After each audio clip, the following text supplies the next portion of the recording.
Everyone, welcome to my YouTube channel. तो आज हम चर्चा करेंगे कि आपका सीटेट आपने क्वालिफाई कर लिया है, आपने सीटेट पास कर लिया है। अब आप किसकी तैयारी कर सकते हैं और किस स्टेट में आपको कितने पद देखने को मिलेंगे। तो इस सब पर चर्चा होगी। वीडियो को आप लास्ट तक अवश्य देखना। देखो, सबसे पहले मैं एक छोटी सी रिक्वेस्ट करना चाहूँगी। जिन भी लोगों का सीटेट पास नहीं हुआ है, तो देखो, असफलता और सफलता, ठीक है, ये दोनों जीवन के पहलू हैं।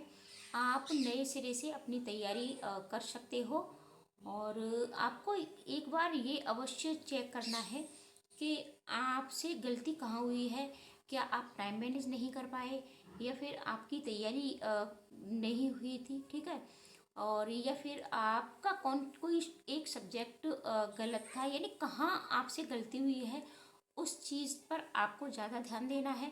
तो इस तरीके से आप पुनः अपनी तैयारी आज से और अभी से आपको शुरू कर देनी है। अब बात कर लेते हैं कि जिन लोगों का सीटेट क्वालिफाई हो गया है, अब वो क्या करें। तो सबसे पहली एक बात मैं आपको बता दूं कि आप लोग यूपी सुपर टेट की तो भूल करके भी तैयारी मत करना, क्योंकि यूपी में आपको कोई भी वैकेंसी देखने को नहीं मिलेगी। कल आपने मुख्यमंत्री जी का और शिक्षा मंत्री जी का बयान सुन भी लिया होगा। बहुत सारी वीडियो भी यूट्यूब पर आ चुकी हैं, ठीक है। तो जैसे कि धीरज सर, सचिन सर और सभी ने मतलब डाल भी दिया है, तो आपने सुन भी लिया होगा। और तो कोई भी वैकेंसी देखने को नहीं मिलेगी।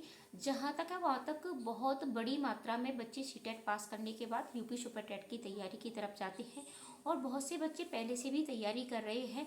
और ऐसा लग रहा था कि आपको यूपी सुपर टेट की वैकेंसी, चाहे वो प्राइमरी की हो चाहे जूनियर की हो, दोनों में ही 2025 के मिड में या लास्ट में देखने को मिल जाएगी, ठीक है।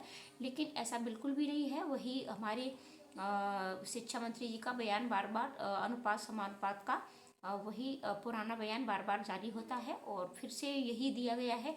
ये बार बार 2018 की 69,000 वैकेंसी की बात करते हैं हमारे माननीय मुख्यमंत्री जी। इससे आगे तो इनके पास कोई भी बात आती ही नहीं है। और बहुत से बच्चों के साथ खिलवाड़ किया गया है, चाहे वो बीटीसी वाले हो चाहे बीएड वाले हो। देखो, बीएड वालों को 69,000 में शामिल किया, फिर उसके बाद कोई भी वैकेंसी नहीं निकाली और फिर बाहर कर दिया गया कोर्ट से, ठीक है। तो बहुत से बच्चों ने टीजीटी पीजीटी को छोड़ करके इसकी तरफ रुख किया था, और फिर ठीक है, सुपर टेट की तरफ, और फिर जा करके फिर वो अब टीजीटी पीजीटी की तरफ। तो यानी बच्चे कभी इसकी तैयारी कभी उसकी तैयारी। और बीटीसी वालों की भी बात कर लें तो बीटीसी वालों के 69,000 वैकेंसी के बाद कोई भी वैकेंसी अभी तक नहीं आई है। तो आप यूपी सुपर टेट की तो तैयारी बिल्कुल भी ना करें, ठीक है। अब आप यूपी सुपर टेट की तैयारी नहीं करोगे तो फिर करना क्या है। करना क्या है आपको, तो आप केवीएस की तरफ जाइएगा। केवीएस की तैयारी कर सकते हो, डीएसएसबी की तैयारी कर सकते हो। दिल्ली की वैकेंसी आपको मिलती ही रहती है और ये 2025 में आने की पूरी पूरी संभावना है। केवीएस की तो पूरी पूरी संभावना है, बहुत बड़ी मात्रा में आपको देखने को मिलेगी। देखो, प्राइमरी और बीएड वाले तो दोनों के लिए ही है, और बीएड वाले इसमें टीजीटी पीजीटी के पद सृजित होते हैं। जूनियर का कोई भी पद नहीं है इसमें केवीएस में। और प्राइमरी के पद आपको काफ़ी बड़ी मात्रा में देखने को मिलते हैं। साथ ही साथ बीपीएससी की अभी आप देख ही रहे हो, T3 की परीक्षा हुई है, 2 की हुई है, और अभी आपको 4 वाली वैकेंसी देखने को 100% मिलेगी। और बीपीएससी की तरफ से जितनी भी वैकेंसियाँ निकाली गई है, बहुत सारे युवाओं को वहाँ रोजगार मिला है, मास्टर बने हैं। तो आप बीपीएससी की तैयारी कर सकते हो, ठीक है, केवीएस की कर सकते हो, और साथ ही साथ रीट की तैयारी आप कर सकते हो। और राजस्थान में वैकेंसी देखने को मिल रही है, एमपी में वैकेंसी देखने को मिल रही है, यानी सभी राज्यों में आपको वैकेंसी देखने को मिल रही है, सिवा उत्तर प्रदेश के छोड़ करके। और यहाँ तो अभी बात कर लें कि यूपी टेट भी अभी कुछ सालों से नहीं कराया गया है, यूपी टेट भी देखने को नहीं मिला है। शिक्षा सेवा चयन आयोग का भी गठन नहीं हुआ था, हो गया है, लेकिन फिर भी कोई भी भर्ती नहीं हो रही है, ठीक है। ऐसा लग रहा था कि कुंभ के बाद इस पर चर्चा होगी, और भर्तियों का कभी ब्यौरा मांगते हैं, कभी कुछ करते हैं, यानी भ्रमित वाली चीज़ें होती रहती है। अगर आपको वैकेंसी नहीं देनी है तो बीएड और बीटीसी का कोर्स कराने से क्या मतलब है, ठीक है। एक बार बीएड वालों की बात कर लें तो बीएड वाले प्राइमरी यानी प्राइवेट जॉब भी पा लेते हैं। बाकी का टीजीटी पीजीटी की वैकेंसी कभी कभी आती रहती है, और लेकिन बीटीसी वाले बच्चों के लिए तो कोई भी वैकेंसी नहीं आई है अभी तक। बहुत बड़ी मात्रा में बच्चे हैं।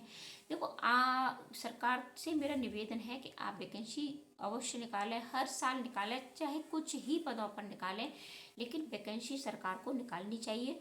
ठीक है, जो बच्चे वास्तव में क्वालिफाई कर सकते हैं, जो योग्य है वो करेंगे और नौकरी पाएंगे। ठीक है, मास्टर भी बनेंगे, और जो आगे के बच्चे हैं वो भी उस तरीके से तैयारी करेंगे। आज के समय का दौर अगर देखा जाए तो मान के चलिएगा कि जो बीटीसी और बीएड कर लेता है उसको लोग बड़ी हीन भावना की दृष्टि से देखते हैं। मेरे हिसाब से तो मतलब उनका कोई कैरियर ही नहीं रहता है। वो तो एक इस तरीके की हालत हो गई है बीएड बीटीसी वालों की, कि घर का कुत्ता घर का सॉरी धोबी का कुत्ता घर का ना घाट का। ठीक है, यानी वो किसी और क्षेत्र में भी नहीं जा सकता, और इधर इसमें वैकेंसी सरकार निकालती नहीं है। तो सबसे ज़्यादा बेरोजगार बीएड वाले और बीटीसी वाले ही मुझे तो देखने को मिल रहे हैं। ठीक है, मैं तो कहूँगी कि इनकी एक फौज बनती जा रही है। तो सरकार से निवेदन है कि आप वैकेंसी निकालें और बच्चे को भविष्य को देखते हुए अवश्य निकालें। तो आप लोग केवीएस की तैयारी कर सकते हो, आप बीपीएससी की तैयारी कर सकते हो। ठीक है, नवोदय विद्यालय में भी वैकेंसी निकलती रहती है, ईएमआरएस में भी वैकेंसी निकलती रहती है छोटे छोटे पदों पर। तो आप इसकी तैयारी करें, और सबसे बेस्ट मुझे लगता है कि आप केवीएस की तैयारी करें। केवीएस में एक अच्छी सैलरी भी है, और सैलरी के साथ साथ पद भी बड़ी संख्या में निकलते हैं। बीपीएससी में भी काफ़ी पद निकलते हैं, लेकिन ये अदर स्टेट की है। तो इस तरीके से आप तैयारी कर सकते हैं। बाकी के जो भी बीएड वाले हैं, अगर आप टीजीटी पीजीटी की तैयारी करना चाहते हैं तो टीजीटी पीजीटी की तैयारी करिएगा। मिलते हैं ऐसे ही अगली वीडियो में। आज के लिए इतना ही, धन्यवाद।